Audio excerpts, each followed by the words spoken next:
રાજ્યમાં ભગવાન જગન્નાથની 147મી રથયાત્રામાં સુરક્ષા અંગે પોલીસ ચાપતા પગલાં લઈ રહી છે। રથયાત્રાના રૂટ પર પોલીસ સતત પેટ્રોલિંગ અને ફ્લેગ માર્ચ યોજી રહી છે। ગુજરાત રાજ્યના પોલીસ વડા વિકાસ સહાયે જગન્નાથ મંદિરની મુલાકાતને લઈ સુરક્ષા વ્યવસ્થાની સ્થિતિની સમીક્ષા કરી। રાજ્ય પોલીસ વડાએ પોલીસ અધિકારીઓ, મંદિરના મહંત અને ટ્રસ્ટીઓ સાથે બેઠક કરીને રથયાત્રાના આયોજન સંદર્ભે ચર્ચા કરી। રાજ્ય પોલીસ વડાએ ખુલ્લી જીપમાં સવારી કરી રથયાત્રાના રૂટની નિરીક્ષણ કર્યું। રાજ્ય પોલીસ વડાએ કહ્યું કે સુરક્ષાને લઈને પોલીસ ચાપતા પગલાં લઈ રહી છે। કોઈ પડકાર હશે તો પોલીસ તેને પહોંચી વળશે। આ વર્ષે પણ રથયાત્રા દરમિયાન ટેકનોલોજીનો મહત્તમ ઉપયોગ કરવામાં આવી રહ્યો છે।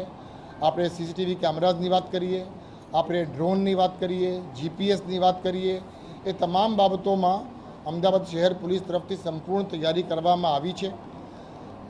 ગુજરાત પોલીસના વડા તરીકે હું અમદાવાદ શહેરના તમામ લોકોને આ રથયાત્રા જે જગ્યાથી પણ જોવાની આ લોકોની ઈચ્છા હોય એ ત્યાંથી આવીને જુએ, ખૂબ મોટી સંખ્યામાં આવે।